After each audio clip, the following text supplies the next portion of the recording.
కొరింథీయులకు రాసిన మొదటి పత్రిక మొదటి అధ్యాయము 9వ వచనం. కొరింథీయులకు రాసిన మొదటి పత్రిక మొదటి అధ్యాయం 9వ వచనం చూడండి. మన ప్రభు అయిన యేసు క్రీస్తును తన కుమారుని సహవాసమునకు మిమ్మును పిలిచిన దేవుడు నమ్మదగినవాడు. చాలా ప్రార్థన చేద్దాం. పరిశుద్ధుడు అయిన తండ్రి, మహోన్నతుడు అయిన దేవ, గొప్ప తండ్రి, మీ స్తోత్రం నాయన. ఇంతవరకు మా ప్రభా సన్నిధి మాతో ఉంచి జరిగించిన కోరికంతటిని బట్టి మేము స్తుతిస్తున్నాము. చదవబడిన వాక్య భాగాన్ని మా కొరకు దీవించండి. మీ వాక్యం ద్వారా మమ్మల్ని బలపరచండి. మీ మాటల ద్వారా ప్రభావ మీరు మమ్మల్ని బ్రతికించండి తండ్రి. మీ స్తోత్రం. బ్రతికించే మీ మాటలను బట్టి నేను స్తుతిస్తున్నాం ప్రభా. కృప చూపండి, ఆశీర్వదించమని, అందరితో మాట్లాడి మమ్మల్ని బలపరచమని పరిశుద్ధాత్మదేవ మమ్మల్ని మీకు అప్పగించుకుంటూ యేసు పరిశుద్ధమైన నామములో వేడుకుంటూ ప్రార్థిస్తున్నాము తండ్రి. ఆమేన్. హల్లెలూయా. ఇక్కడ ఈ వాక్యంలోనే చాలా చెప్పుకోవాల్సిన మాటలు మనకున్నాయి. నమ్మదగినటువంటి దేవుడు. తర్వాత ఆయన ఏం చేశాడు? తన కుమారుని సహవాసముతో మనం ఉండటానికి, యేసయ్యతో సహవాసం చేయటానికి దేవుడు మనల్ని పిలిచాడు. ఎవరితో సహవాసం చేయటానికి అమ్మా? యేసయ్యతో సహవాసం చేయాలి. మనం యేసయ్యతో సహవాసం చేస్తేనే, యేసయ్యతో సహవాసం చేయటానికే మనల్ని పిలిచాడు ఆయన. దేవుణ్ణి మనం గుర్తెరిగిన తర్వాత అమ్మా ఆయన సన్నిధిలో సాగుతున్న మనం యేసయ్యతోనే సహవాసం చేయాలి. అమ్మా లోకంలో ఎక్కడ మనం సహవాసం చేయకూడదు, లోకంతో ఎక్కడ సహవాసం మనం చేయకూడదు. మరి నిన్న ఒక భక్తుడు చెప్పాడు, ఆయన ప్రభువు నమ్ముకున్న తర్వాత వాళ్ళు హిందువులు ప్రభు నమ్ముకున్నారు. అయితే క్రైస్తవులు కదా అని సేవకులతో పాటు కొన్నాళ్ళు సహవాసం చేసేదంట ఆయన. చేస్తే వీళ్ళేం చేస్తున్నారు? సేవకులే కానీ ఆదివారాల వరకు సంఘాలు చూసుకొని తర్వాత ఎక్కడెక్కడో కూర్చొని టైం అంతా వృధా చేసుకుంటా ఉన్నారంట, ఏదో మాట్లాడుకుంటూ.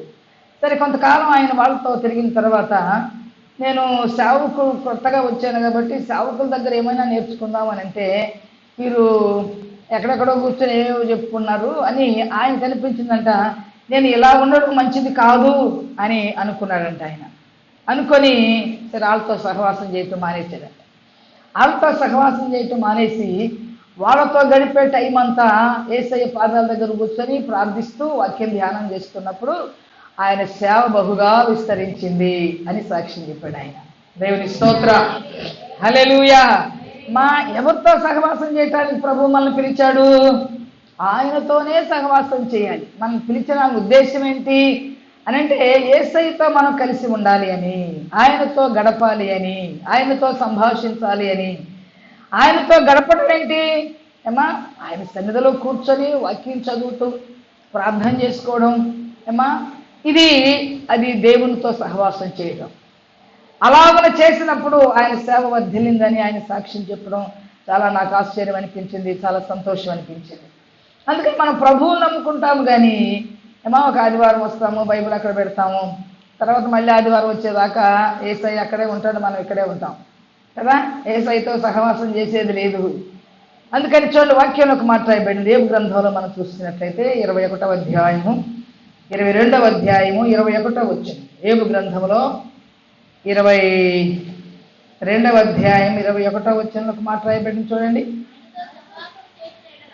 ఆయనతో సహవాసము చేసిన ఎడల మీకు సమాధానము కలుగును, అలాగున నీకు మేలు కలుగును. ఎవరితో సహవాసం చేస్తే? యేసయ్యతో సహవాసం చేస్తే మనకు సమాధానం కలుగుతుంది. లోకంలో మనకి ఏమున్నా లేకపోయినా మనకు సమాధానం కావాలి. చాలామంది జీవితాల్లో ఏమండి మంచి మంచి ఉద్యోగాలు ఉంటాయి, మంచి మంచి ఐశ్వర్యం ఉంటుంది, కానీ ఎంతోమంది జీవితాల్లో నెమ్మది ఉండదు, సమాధానం ఉండదు, కుటుంబాల్లో సమాధానం ఉండదు కదండి. కారణం ఏంటంటే వారు దేవునితో సహవాసం చేయలేని వారిగా ఉన్నారు కనుక. కానీ ఆయనతో సహవాసం మనం చేసినట్లయితే మనకు సమాధానం కలుగుతుంది, ఆ తర్వాత మేలు కలుగుతుంది. చూసారా? దేవునితో మనం సహవాసం చేస్తే మనకు సమాధానం మేలు చేస్తాడు దేవుడు. ఎందుకంటే మన సహవాసం ఆయనతో ఉంది కాబట్టి. ఆయన్ని మనం మరి అందుకే ప్రభు అబ్రహాంతో చెప్పాడు, నీవు నా స్నేహితులకు, నీతో నేను సహవాసం చేస్తాను అని ప్రభు చెప్పాడు. దేవుని స్తోత్రం. నిజంగా దేవుడు మరి అబ్రహాంతో మాట చెప్పటం ఎంత గొప్ప విషయం అండి. నీవు నా స్నేహితుడవు. అందుకే యెహోవా స్తోత్రం అంటాడు కదా, ఇక మీరు దాసులని పిలవట్లేదు, మిమ్మల్ని స్నేహితులుగా నేను పిలుస్తున్నాను అన్నాడు. అంటే దాసుడు అంటే దాసుడికి అన్ని విషయాలు చెప్పరు, అందుకని స్నేహితుడికైతే అనేక విషయాలు చెప్పుకోరు, స్వాతంత్రం ఉంటుంది, వారి మధ్య మంచి ప్రేమ ఉంటుంది. అందుకని ఇక నుండి మిమ్మల్ని నేను స్నేహితులుగా పిలుస్తున్నాను అంటాడు 15వ అధ్యాయం దగ్గర. కాబట్టి మనం ఆయనతో సహవాసం చేస్తే మనకు సమాధానం వస్తుంది, నెమ్మది వస్తుంది. ఏమండి, ఆయనతో ప్రార్థన చేసుకుంటే ఎన్నో మార్లు చెప్పాను నేను, యేసయ్య పాదాల దగ్గర మనం ప్రార్థన చేసుకుంటే ఏమండి ఫలాలు తిన్నా కూడా అంత తృప్తి ఉండదు. కానీ యేసయ్య దగ్గర కన్నీరు కార్చి కన్నీటి ప్రార్థనలో ఎంతో సమాధానం, ఎంతో నెమ్మది, ఎంతో శక్తి ఉందన్నమాట. అందుకని మనం అలాగూ యేసయ్యతో సహవాసం చేస్తూ యేసయ్యతో మనం గడిపినట్లయితే మనకు నెమ్మది కలుగుతుంది. దేవునికి స్తోత్రం. సమాధానం కలుగుతుంది. అందుకు పిలిచాడు దేవుడు మనల్ని, యేసయ్యతో సహవాసం చేయటానికి ఆయన పిలిచాడు. మనకు సమాధానం ఇవ్వాలని, మనకు నెమ్మది ఇవ్వాలని, మనకు క్షేమమైన పరిస్థితులు ప్రభు మనకి ఇవ్వాలి అని ఏం చేశారు చెప్పండి, ఆయనతో సహవాసం చేయమని ప్రభు అడుగుతున్నాడు. ఆయనతో సహవాసం చేసేవారిగా ఉండాలని తల్లి గర్భంలోనే మనల్ని ఎన్నుకొని ప్రభు మనల్ని ఏర్పాటు చేసుకున్నాడు. దేవునికి స్తోత్రం. కనుక ఆయనతో ఉండాలి మనకు సహవాసం. ఏమంటే ఎక్కడెక్కడో పిచ్చి పిచ్చి మాటలని చెప్పుకుంటూ కూర్చుంటే మనకు నెమ్మది ఉండదు. కానీ ఆయన పాదాలు పట్టుకొని ఏమండి ఆయన ప్రార్థన చేయడానికి మనం ప్రారంభిస్తే యేసయ్య మన ప్రక్కనే వచ్చి మోకరిస్తాడు. దేవుని స్తోత్రం. మోకరించి ప్రార్థించగా సమీపముగా వెంచేయును. మోకరించి ప్రార్థించగా సమీపముగా వెంచేయును. మానవులెల్లా మన్నించును, మహిమతో అలంకరించును. మానవులెల్లా మన్నించును, మహిమతో అలంకరించును. ప్రార్థన యేసుని సందర్శన, పరమ తండ్రితో సంభాషణ. ప్రార్థన. హల్లెలూయా. ఏంటంట ప్రార్థన? యేసయ్యతో మాట్లాడటం, యేసయ్య దగ్గర ముచ్చటించటం. ఏమండి యేసయ్య దగ్గర కూర్చొని మాట్లాడుకుంటే ఎంత సంతోషం చెప్పండి. యేసయ్యతో మాట్లాడితే ఎంత సమాధానం, ఎంత నెమ్మదిని దేవుడిస్తాడు. అందుకని ఆయనతో సహవాసం చేయటానికి ఆయన మనల్ని పిలిచాడు, ఆయన మనల్ని ఎన్నుకున్నాడు. తల్లి గర్భంలోనే ప్రభు మనల్ని ఏర్పాటు చేసుకున్నాడు. ఎందుకని అంటే ఆయనతో మనం సహవాసం చేయాలి. అలాగూ ఆయనతో సహవాసం చేసిన వారికి దేవుడు నెమ్మదినిస్తాడు, సమాధానం ఇస్తాడు, ఏమండి మేలు చేస్తాడు. సరే, లోకంలో ఏ వ్యక్తిని కలుసుకున్నా, ఎవరితో ఎంతసేపు సహవాసం చేసినా ఏమండి కొంతకాలానికి ఆ సహవాసం అంతా చేదైపోతుంది కదండి. లోకస్తులతో మనం సహవాసం చేస్తే, దేవుడు లేని మన స్నేహంలో దేవుడు ఉంటే ఆ స్నేహం ఎప్పటికీ నిలిచి ఉంటుంది. అందుకని దేవుడు లేని వారితో, దేవుడు లేకుండా మనం ఎంత స్నేహం చేసినా చివరికి అది ఏమండి చేదైన అనుభవం మనం నడిపిస్తుంది. అందుకని యేసయ్యతో మనం సహవాసం చేయాలి. యేసయ్యలో ఉన్న ఆనందాన్ని, సంతోషాన్ని, సమాధానాన్ని మనం అనుభవించాలి. దేవునికి స్తోత్రం. హల్లెలూయా. అందుకని ఆయనతో మనం సహవాసం చేస్తే నెమ్మది వస్తుంది, సమాధానం వస్తుంది, మేలు జరుగుతుంది. ఇంకంతకని ఏం కావాలి మనకి ఈ లోకంలో చెప్పండి? ఏం కావాలి చెప్పండి? మేలు చేస్తాడు ఆయన. మనం ఏది అడిగినా ఇస్తాడు ఆయన. మన ప్రక్కనే ఉండి మన ప్రార్థన వింటాడు ఆయన. నా కుమారుడు అని పిలుస్తాడు ఆయన. దేవుని స్తోత్రం. హల్లెలూయా. అలాంటి యేసయ్యతో సహవాసం కలిగిన వారిగా ప్రభు మనం పిలిచాడు, అనే ఒక విషయాన్ని మీరు అందరూ కూడా గ్రహించాలి. దేవుణ్ణి ఏదో కొంతవరకే కాదు మనం అనుభవించాల్సింది. మా దేవుడు మన ఏదడిగినా ఇచ్చేటువంటి దేవుడు. ఆయనతో మన సహవాసం చేస్తున్నప్పుడు ఏదైనా ప్రభు మనకు అనుగ్రహిస్తాడు. చాలా మంది అనుకుంటారు యేసయ్య జ్వరం తగ్గించే దేవుడేలే, లేకపోతే జలుబు చేస్తే తగ్గించే దేవుడు అనుకుంటారు కానీ పెద్ద పెద్దవి కూడా దేవుడు చేస్తాడా? క్యాన్సర్ తగ్గించగలడా ఆయన అని అనుకుంటాం కదండి. నిజమైనటువంటి నమ్మకంలో మనం కొనసాగుతూ ఉన్నట్లయితే దేవుడు ఖచ్చితంగా మన జీవితంలో ఎంతటి కార్యమైనా చేయటానికి, ఊహించని కార్యాలు మన జీవితంలో చేయటానికి మన దేవుడు సమర్థుడై ఉన్నాడు. దేవునికి స్తోత్రం. ఎప్పుడు ఆయనతో మనం సహవాసం చేసినప్పుడు చూడండి. ఇంకా వాక్యంలో మరి మాట జ్ఞాపకం చేసుకుందాము. కీర్తన భాగంలో నుండి 106వ దావీదు కీర్తన 35వ వచనం చదవండి. 106వ దావీదు కీర్తన 35. అన్యజనులతో సహవాసం చేసి వారి క్రియలు నేర్చుకున్నారు, వారి విగ్రహములకు పూజ చేశారు, అవి వారికి ఉరియాయను. సరే, ఇశ్రాయేలీలు ఏం చేశారంటే దేవుడు పిలిచిన తర్వాత ఎర్ర సముద్రాన్ని దాటుకుని వచ్చి వారి ప్రయాణంలో వారు చేసిన పెద్ద పొరపాటు ఏమిటంటే అన్యజనులతో సహవాసం చేశారు. ఎవరితో సహవాసం చేశారు చెప్పండి? అన్యజనులతో సహవాసం చేశారు, వారి క్రియలు నేర్చుకున్నారు. అన్యజనులతో సహవాసం చేసి వారి క్రియలు నేర్చుకున్నారు. నేర్చుకుని ఏం చేశారంట? వారి విగ్రహములకు పూజ చేశారు. అది వారి జీవితంలో ఉరిగా మార్చబడింది.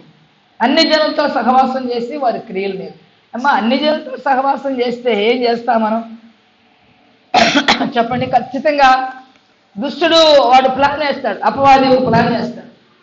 ఎలాగైనా సరే మనల్ని ఆ ఆత్మీయ జీవితంలో నుంచి మనల్ని మరి దిగదార్చాలని, ఆత్మీయ అనుభవం లేకుండా మనల్ని లోకంతో నింపాలి అని సాతానుడు ఒక ప్లాన్తోనే చేస్తాడు అవన్నీ కూడా. అందుకని అన్ని జనుల సహవాసం ఎంతవరకు అయ్యంటే మన భక్తిని పూర్తిగా పోగొట్టుకునే వరకు వారితో సహవాసం చేయకూడదు. అందుకని వీరు ఇశ్రాయేలీయులు ఏం చేశారంటే అన్యజనులతో సహవాసం చేసి వారి క్రియలన్నీ నేర్చుకున్నారంట. వీళ్ళు వారికి వాళ్ళే పూజ చేయటం నేర్చుకున్నారు, వారి విగ్రహానికి పూజ చేయటం నేర్చుకున్నారు. అందుకని ఎంతో మంది మరి అరణ్యంలో రాలిపోయారని ఎన్నో సందర్భాల్లో మనం నేర్చుకున్నాం. అందుకని దేవుని విషయాల్లో వాక్యం మనం గమనించినట్లయితే మన సహవాసం ఎప్పుడు కూడా యేసయ్యతోనే ఉండాలి. లేని పక్షంలో ఖచ్చితంగా అపవాది ఒక ప్లాన్తోనే వాడు మన దగ్గరికి చేరతాడు. అని అనుకుంటాం, బుధవారం వెళ్ళకపోతే ఏమైందిలే, ఇంకెన్నో బుధవారాలు ఉన్నాయి కదా, లేకపోతే ఒక శనివారం వెళ్ళకపోతే ఏమవుతుందిలే, ఎన్నో శనివారాలు ఉన్నాయి అనుకుంటాం.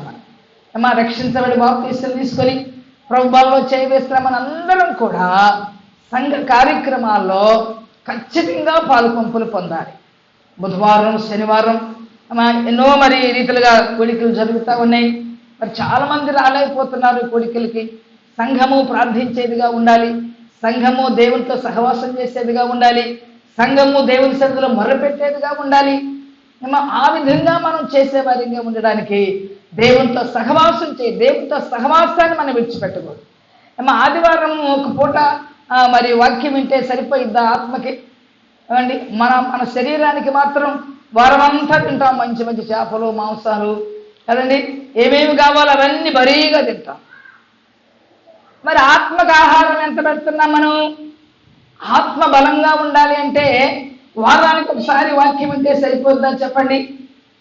వాక్యం వారానికి ఒకసారి అంటే ఆత్మ ఎలా ఫలవంతంగా ఉంటుంది? ఎలా ప్రభు కోసం మనం ఫలిస్తాం? ప్రభు కోసం మనం ఫలించాలి, ఆత్మ ఫలవంతంగా ఉండాలి అని అంటే మనం ఖచ్చితంగా ఉపవాస కోడికల్లో మనం నిలబొట్టుకుంటూ అనేకుల కోసం మనం ప్రార్థించే వారిగా ఉండడానికి, అందుకే ప్రభు ఆయనతో సహవాసం చేయడానికి దేవుడు మనల్ని ఎన్నుకున్నాడు. దేవుని స్తోత్రం. ఇక్కడ ఇశ్రాయేలీయులు అన్యజనులతో సహవాసం చేశారంట. చూసారు ఎంత ఘోరమైన పరిస్థితి ఇది. అన్యజనులతో సహవాసం చేయటమే కాకుండా వారు క్రియలు నేర్చుకున్నారు. వారి క్రియలు నేర్చుకుని ఏం చేశారు? వారు చేసే క్రియలు ఏంటి చెప్పండి? వారు విగ్రహాలను పూజ చేశారు, అది వారి జీవితాలకే ఉరి అయిపోయింది. దేవునికి స్తోత్రం. కనుక మన సహవాసం ఆయనతో సహవాసం చేయటానికి పిలిచాడు, కానీ అన్ని జనులతో సహవాసం చేయటానికి కాదు, మా లోకంతో సహవాసం చేయటానికి కాదు. యాకోబు రాసిన పత్రికలు అంటాడు కదా, చూడండి, యాకోబు రాసిన పత్రిక 4వ అధ్యాయం దగ్గర, ఎవడైతే లోకంతో స్నేహం చేస్తాడో, ఎవరైతే లోకంతో స్నేహం చేస్తారో వారు దేవునికి శత్రువు. దేవుని స్తోత్రం. వాక్యం ఖచ్చితంగా మనం దాన్ని తీసుకోవాలి. వాక్యానుసారంగా మనం ఉండడానికి మన దేవుని సన్నిధిలో మనం ప్రయాసపడాలి. ఏదో వాక్యం అక్కడే ఉండి మనం ఇక్కడే ఉంటే సరిపోదు, కానీ వాక్యానుసారంగా మనం ప్రభువు సమర్పించుకోవాలి. యాకోబు రాసిన పత్రిక 4వ అధ్యాయంలో చూడండి, 4వ వచనం, వ్యభిచారిణులారా, ఈ లోక స్నేహము దేవునితో వైరమని ఎరుగరా? మీరు ఎరుగరా?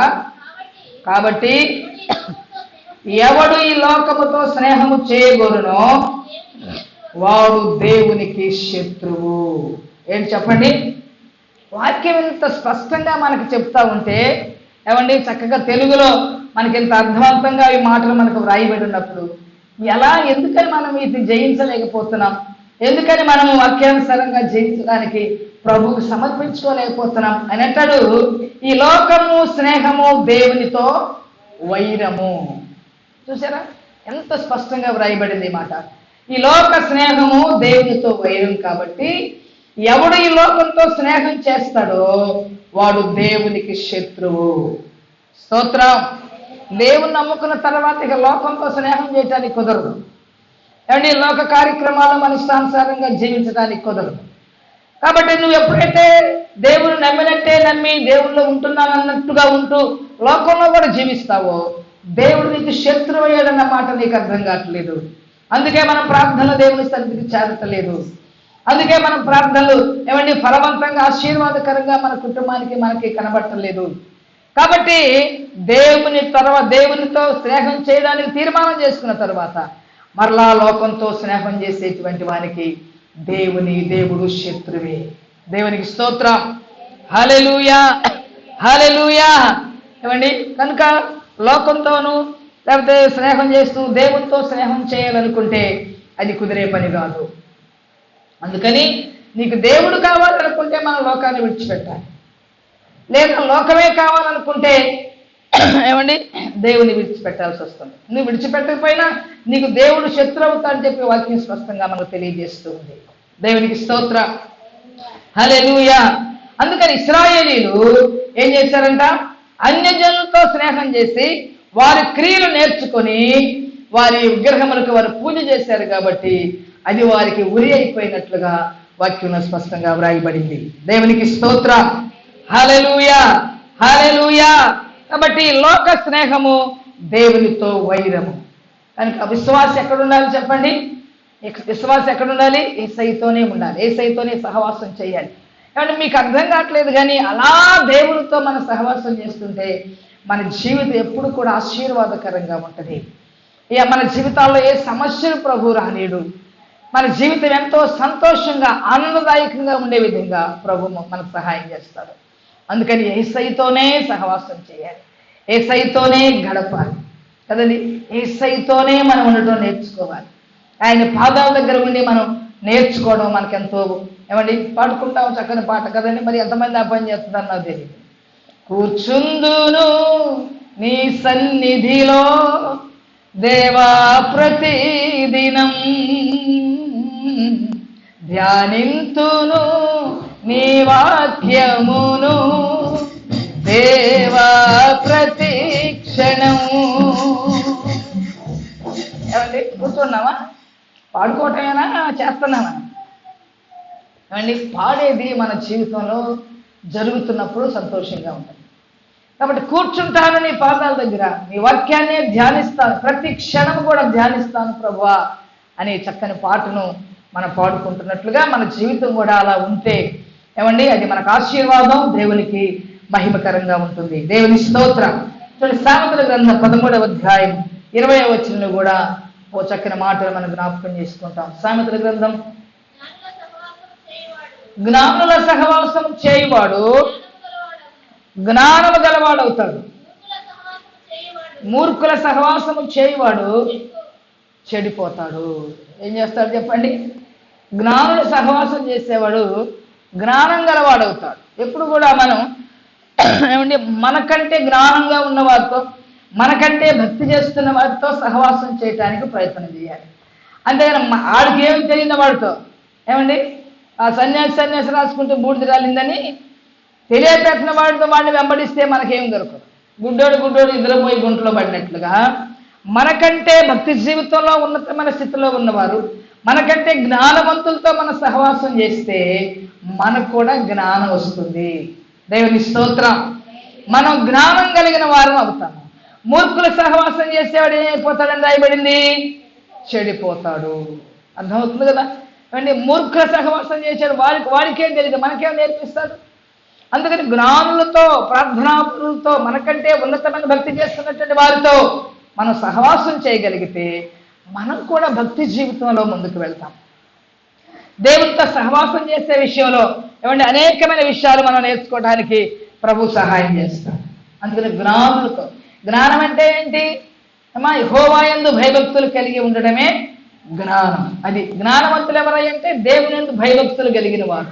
కనుక అలాంటి వారితో మనం సహవాసం చేస్తే మనకు ఇంకా జ్ఞానం ఎక్కువవుతుంది, పెరిగిపోతుందని వాక్యం మన స్పష్టంగా తెలియజేస్తూ ఉంది. దేవునికి స్తోత్రం. హల్లెలూయా, హల్లెలూయా. ఇంకా చూడండి, ఒక విషయాన్ని జ్ఞాపకం చేస్తారు. కొరింథీయులకు రాసిన మొట్టమొదటి పత్రిక 15వ అధ్యాయం 33వ వచనం. కొరింథీయులకు రాసిన మొదటి పత్రిక 15వ అధ్యాయం 33వ వచనం చూడండి. హల్లెలూయా. మోసపోకుడి, దుష్ట సాంగత్యము మంచి నడవడిని చెరుపుతుంది. చదవమ్మా. నీతి ప్రవర్తన గలవారై మేల్కొని పాపము చేయకుడి, దేవుని గూర్చిన జ్ఞానము కొందరికి లేదు, మీకు సిగ్గు రావటానికి ఈ మాటలు చెబుతున్నాను. బైబిల్లో కొన్ని మాటలు ఏమండి మీకు సిగ్గు రావాలని ఈ మాట చెప్తున్నాను అని బైబిల్ అందుకే సరిపోయింది. మేమంటే ఎలా ఉంటుంది? పోవమ్మ తల్లే, మాకు చాలా సంఘాలు ఉన్నాయి అంటారు. కానీ బైబిల్ చెప్తుంటే మనం ప్రతి ఒక్కరు మనం తలవంచాల్సిందే. దేవుని స్తోత్రం. ఏమండి నేను చెప్పుకున్నాం అక్కడ గృహప్రవేశంలో, దేవుడు మీకు అన్ని ఇచ్చిన తర్వాత, బంగారం ఎండి ఇచ్చిన తర్వాత, మంచి ఇల్లు ఇచ్చిన తర్వాత మీరు మదించిపోవద్దు. కొన్ని నేను పలకలేని మాటలు కొన్ని ఉంటాయి బైబిల్లో, నాకు పలు ఇబ్బందికరంగా ఉంటుంది. ఇంకా అంటాడు, నాలుక మన అవయవంలో చిన్నదైనప్పటికీ అది బహుగా అదిరిపడుతుంది. స్తోత్రం. చూసారా? అలాగే ఇక్కడ అంటాడు కదా, మీకు సిగ్గు రావడానికి మాటలు చెబుతున్నా అన్నాడు పౌలు గారు. ఇంకేం చేస్తాం మనం? అందుకంటాడు మోసపోకుడి. చాలా మంది ఈ విషయాల్లో మోసపోతూ ఉంటారు. మోసపోకుడి, దుష్ట సాంగత్యము మంచి నడవడిని ఖచ్చితంగా చెరుపుతుంది. అందుకే ఇశ్రాయేలు వాళ్ళతో స్నేహం చేసి ఏం చేశారు? వాళ్ళ క్రియలు నేర్చుకున్నారు. ఒక సామెత కూడా ఉంది కదా, 6 నెలలు స్నేహం చేశానంట. మీకు ఎన్ని తెలుసు బాగా కదండి. వాళ్ళు వీళ్ళు కానీ వాళ్ళు కానీ యేసయ్యతో స్నేహం చేస్తే యేసయ్య మారడు. దేవుని స్తోత్రం.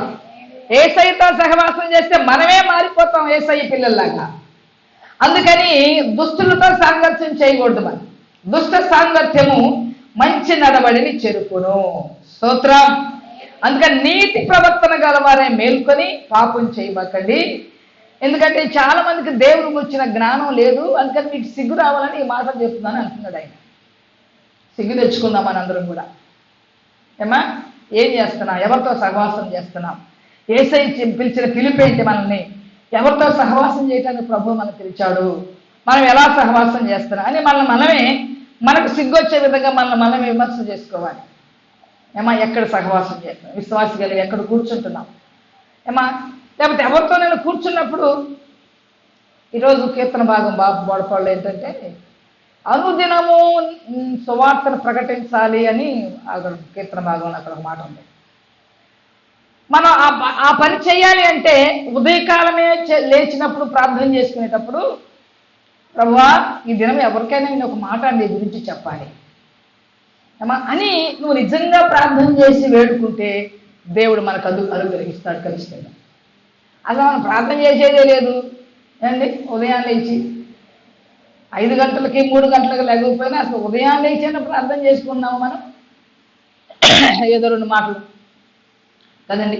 కానీ మన ప్రార్థన ఎలా ఉండాలంటే, అయ్యా ఈ దినములో నేను ఎవరికైనా నేను గూర్చి చెప్పాలి, ఏమండి నీ సువార్త చెప్పాలి అనేటువంటి ప్రార్థనలు ప్రారంభిస్తే, ఒక భక్తుడు ప్రార్థన చేశాడు, దినాన్ని నీతో ఆరంభించి నీతోనే ముగించాలయ్యా అని. అంటే దాని అర్థం ఏంటి ఏమండి? ఆ దినమంతటిలో ఏదో ఒక నీ పని చేయాలి. నశించిపోతున్న వాడికి కొందరికైనా ఒక్కడికైనా నిన్ను గురించిన ఒక మాట అయినా నేను చెప్పాలి అనేటువంటిది మన జీవితంలో మనం కలిగి ఉండాలి.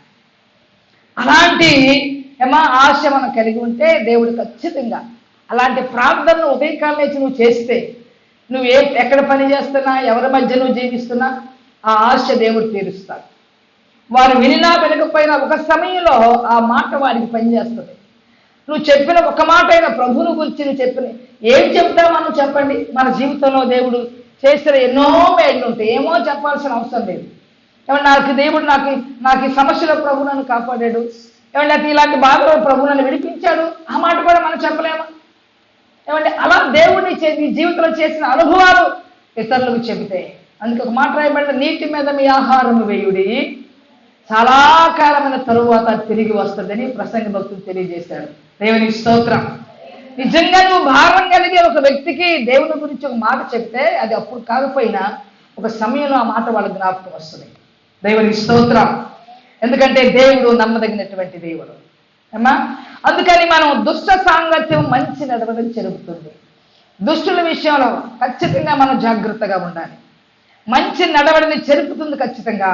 అందుకని మనం ఆత్మీయ జ్ఞానం కలిగిన వారిగా మనం ఉండాలని వాక్యం తెలియజేస్తుంది. అందుకని అంటాడు, మోసపోవద్దు. ఇందాక అబ్బాయి చెప్పాడు కదా, ఏంటి నేను ఫోన్ చేస్తే కూడా ఏం చెప్పింది అది అవన్నీ అది ఎటు మనం చూసుకోం కదా, మనకి ఎందుకనే ఉదయతాన్ని ఇదే మోసగాళ్ళ గురించి, సైబర్ మోసగాళ్ళు మీకు చేస్తారు ఏదని చెప్తా ఉంటే అవన్నీ నాకు ఎందుకు బాబు అనుకో అది చెప్పింది నాకు తర్వాత మళ్ళీ రింగ్ అయ్యింది అనమాట. అలాగే మోసపోతున్నాం మనం ఇది నాన్న వాక్యం దగ్గర సాతాను విషయంలో మనం మోసపోతున్నాం. దేవుని స్తోత్రం. అందుకని మోసపోవద్దు. ఒకవేళ నువ్వు బలమైన విశ్వాసమై ఉండి వాళ్ళని మార్చాలని మనస్సుంటే వారి కోసం ప్రార్థన చేసి వారితో సహవాసం చేసి దేవుని మాట చెబితే సహవాసం చేయొచ్చు. కానీ నీ భక్తిని పోగొట్టుకునే విషయంలో నీవేం చేస్తున్నావు నీకే తెలియకుండా అలాంటి వారితో స్నేహం చేసి నీవు కూడా వారితో కలిసిపోకూడదు. దేవునికి స్తోత్రం. హల్లెలూయా. అందుకే ఆయనతో సహవాసం చేస్తే మనకి నెమ్మది, సమాధానం, మేలు ప్రభు అనుగ్రహిస్తాడు. ఆయనతో సహవాసం చేసిన ఇశ్రాయేలీయులు అరణ్య మధ్యలోనే రాలిపోయారు. అది వారికి ఉరిగా మారినట్లుగా వారి జీవితంలో మనం చూస్తా ఉన్నాం. దేవుని స్తోత్రం. హల్లెలూయా, హల్లెలూయా. చూడండి, యెషయా గ్రంథము 2వ అధ్యాయం 6వ వచనంలో ఈ మాట చెప్పి నేను ముగిస్తాను. యెషయా గ్రంథం 2వ అధ్యాయం 6వ వచనం చూడండి. హల్లెలూయా.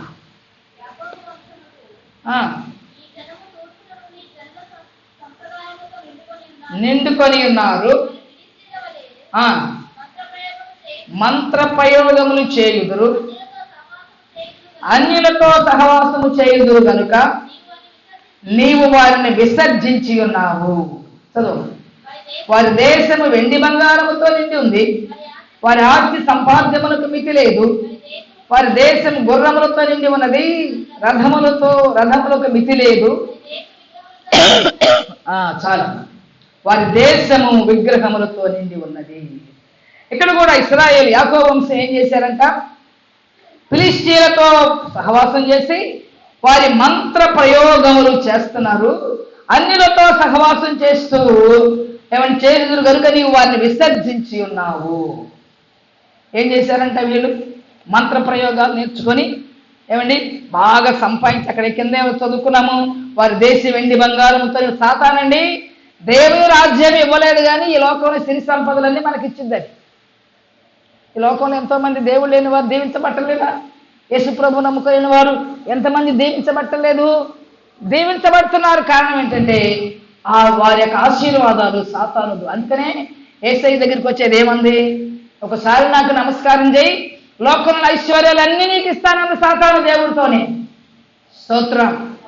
లోకంలో దీవించింది అది. వెండి బంగారం ఇచ్చింది, మనకు కావాల్సినన్ని ఇచ్చింది, తీసుకెళ్ళి నరకంలో పడేసింది. ఏమండి, వాక్యాన్ని మాత్రం చెప్పలేదు, వాక్యాన్ని మాత్రం విననీయదు, ప్రార్థన మాత్రం చేయనీయదు. దేవుని రాజ్యం అంతకంటే మనకి ఇవ్వలేదు. ఈ లోకంలో ఈ ప్రయాసం అంతా ఎందుకు మనం పడుతున్నాం? ఏమండి, లోకం ఎన్ని విధాలు మనం చూస్తున్నప్పటికీ కూడా, లోకం మనల్ని ఆకర్షిస్తున్నప్పటికీ కూడా మనం ఎందుకు ముక్కు మూసుకొని భక్తి చేస్తున్నామయ్యానంటే దేవుని రాజ్యంలో ఉండడానికి. దేవుని స్తోత్రం. అమ్మా, ఎందుకు దేవునితో సహవాసం చేయాలి మనం అంటే దేవుని రాజ్యంలో మనం ఉంటాం.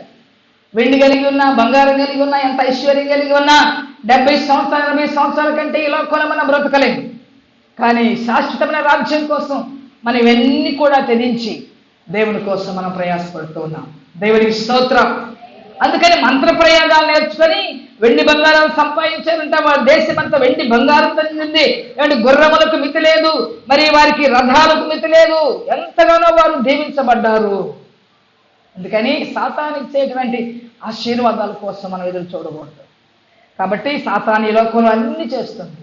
యేసయ్య సహితమే అంది, నాకు ఒక్కసారి నమస్కారం చేస్తే లోకంలో ఉన్నవన్నీ కూడా నీకు ఇస్తాను అని సాతాను దేవుడితో మాట్లాడిన సందర్భం మనకు తెలుసు. అందుకని లోకం ఇచ్చే మనకు అవసరం లేదు, ప్రభు ఇచ్చే ఆశీర్వాదం మనకు కావాలి. ఏమండి, దేవుడిచ్చే ఆశీర్వాదాలు మనకు కావాలి. ఆయన ఇచ్చేయి ఏమండి, ఒకవేళ మనకి విస్తరించకపోయినప్పటికీ కూడా దేవుని యొక్క ఆశీర్వాదములు ఏమండి మనల్ని ఉన్నదానిలో అంత వాక్యం ఒక మాట రాయబడింది, అన్యాయంతో కూడి వచ్చబడి కంటే నీతితో కూడినది కొంచెమే శ్రేష్టము అని రాస్తాడు సామెతల గ్రంథాలు అనుకుంటా. అన్యాయంతో ఏమంటే అన్యాయం చేసి అక్రమం చేసి ఏమంటే జీవితాలకు విలువ లేకుండా చేసుకొని నేను సంపాదించుకున్న దానికంటే, విలువ లేకుండా బ్రతుకు విలువ లేకుండా మనం సంపాదించిన దానికంటే నీతితో కూడినది కొంచెమే శ్రేష్టము అని వాక్యం రాయబడింది. దేవునికి స్తోత్రం. హల్లెలూయా. ఏమండి, అలాగని దేవుడు తన బిడ్డల్ని ఎప్పుడు కూడా ఏమండి ఆయన తక్కువ వారిగా దిక్కులేని వాడిగా ప్రభు చేయడు. మనకి ఏది కావాలో ఏమండి నిజంగా ఆయన మీద అనుకుంటే అన్న రాయబడిన వాక్యంలో ఏమండి తను నమ్ముకున్న వారిని ఆయన తలగా చేస్తానన్నాడు, తను నమ్ముకున్న వారిని ఆయన ఐశ్వర్యవంతులుగా చేస్తానన్నాడు. కనుక ఆయన ద్వారా వచ్చే ఆశీర్వాదం మనకు కావాలి. కానీ దేవుడు లేకుండా లోకం ఇచ్చే ఆశీర్వాదం ఏమంటే లోకం ఇచ్చేటువంటి ఆ సిరి సంపదలు మన దేవుని రాజ్యాన్ని తీసుకొని వెళ్ళలేదు. ఇక్కడ వాళ్ళు మంత్ర ప్రయోగాలు నేర్చుకొని వారి దేశమంతా వెండి బంగారంతో నిండిందంట, వారి ఆస్తి సంపాద్యములకు మిగిలేదని రాయబడింది, వారి దేశంలో గుర్రాలు రథాలు విస్తారంగా ఉన్నాయి అని చూస్తామని. కనుక సాతాను కూడా ఈ లోకంలో అన్ని విషయాల్లో మనల్ని ఏమండి ఆ తాత్కాలికమైనటువంటి మనకు అనుగ్రహించింది, కానీ తరువాత అది మనల్ని ఏమండి ఎక్కడో పడేసి వెళ్ళిపోతుంది. కానీ దేవుడు అలా చేయడు. ఆయన శాశ్వతమైన ప్రేమతో మనల్ని ప్రేమిస్తున్నటువంటి దేవుడు. ఆయన ప్రేమ శాశ్వతమైనటువంటిది, ఆయన ఆశీర్వాదాలు శాశ్వతమైనటువంటివి. ఏమండి, అందుకే భక్తుడు దావీదు అన్నాడు, అయ్యా నీవు ఒకసారి ఆశీర్వదిస్తే అది ఎన్నటెన్నటికీ ఆశీర్వాదకరంగా ఉంటుంది. దేవుని స్తోత్రం. హల్లెలూయా. ఏమంటే దేవుడు మనల్ని ఒకసారి ఆశీర్వదిస్తే ఆశీర్వాదం నిత్యము నిలిచే ఉంటుందని భక్తుడు దావీదు తెలియజేస్తా ఉన్నాడు. అందుకని మనం దేవుని యొక్క సన్నిధిలో ఆయనతో సహవాసం చేయటం, ఆయనతో సంభాషించడం, ఏమండి ప్రతి పరిస్థితి ఆయనకు అప్పగించి మనం ప్రార్థన చేసినప్పుడు దేవుడు ఆ సహవాసం ద్వారా దేవుని సహవాసం అంటే ఆశీర్వాదాలు ఎంత గొప్పవో వింటున్న మన జీవితంలో ఆయనతో సహవాసం చేయడానికి మన జీవితాన్ని సమర్పించుకుందాము. అటు విధంగా దేవునికి మహిమకరంగా జీవిస్తూ మన జీవితాలని ఏమండి మనం దేవునికి మహిమకరంగా అనేకులకు ఆశీర్వాదకరంగా మనం ఉండే విధంగా ఏమండి మనం దీవించబడినప్పుడు మన దీవెన మన ఆశీర్వాదం అనేకులకు ఆశీర్వాదకరంగా ఉంటుంది. అబ్రహామును పిలిచినప్పుడు ఆ మాట చెప్పాడు ఆయన, అబ్రహాం నీవు రా, నిన్ను దీవిస్తాను, నిన్ను ఆశీర్వదిస్తాను, నీ ద్వారా సమస్త వంశములు ఆశీర్వదించబడతాయని ప్రభు చెప్పాడు. కనుక మన జీవితాలు అనేకులకు ఆశీర్వాదకరంగా ఉండాలంటే ఆయనతో సహవాసం చేసే వారిగా, ఆయన కలిగిన వారిగా ఉండడానికి ప్రభులో ముందుకు సాగిపోదాము. దేవుడి మాటలు మన కోసం దీవించి ఆశీర్వదించును గాక. ఆమేన్, ఆమేన్. ప్రార్థన చేసుకుందాం. తల్ల వంచండి. హల్లెలూయా, హల్లెలూయా. స్తోత్రం, స్తోత్రం, స్తోత్రం, స్తోత్రం. పరిశుద్ధుడైన తండ్రి, మహోన్నతుడైన దేవా, గొప్ప తండ్రి మీ స్తోత్రం నాయన. మా దేవా మీ కొందనాలు, మా రాజు మీ కొందనాలు ప్రభా. అయ్యా ఇంతవరకు నాయన మీరు మా అందరితో మాట్లాడారు తండ్రి, మీ స్తోత్రం. మీతో సహవాసం చేసే అనుభవాన్ని మాకు ఇవ్వండి అయ్యా. అయ్యా మీతో గడిపే అనుభవాన్ని మాకు ఇవ్వండి నాయన, మీ స్తోత్రం. నీ సహవాసాన్ని విడిచిపెట్టకుండా ప్రభువా దేవా నీతో జీవిస్తూ తండ్రి మీ స్తోత్రం అయ్యా మీ ఆశీర్వాదం చేత నింపబట్టడానికి కృప చూపమని వేడుకుంటున్నాం నాయన. అయ్యా సహాయం చేయండి. సేనికుడు వచ్చిన బిడ్డలందరినీ దీవించండి ప్రభు, ఆశీర్వదించమని మీ మేలుతో నింపమని తండ్రి, మీ సమాధానంతో నింపమని మీ సన్నిధిలో ప్రార్థన చేస్తూ ఉన్నాం తండ్రి. సహాయం చేయండి. బిడ్డలు ఇచ్చిన కానుకలు మీరు దీవించండి. బిడ్డల రెట్టింపు ఆశీర్వాదాల కృపలో అనుగ్రహించండి. మీరే మహిమ పొందుకొనమని రాలే పని బిడ్డలు పెట్టుకొని స్తుతిస్తున్నాము తండ్రి. మరి సమయాన్ని బిడ్డలకు అనుగ్రహించమని ప్రార్థన చేస్తూ ఉన్నాం తండ్రి. సహాయం చేయండి.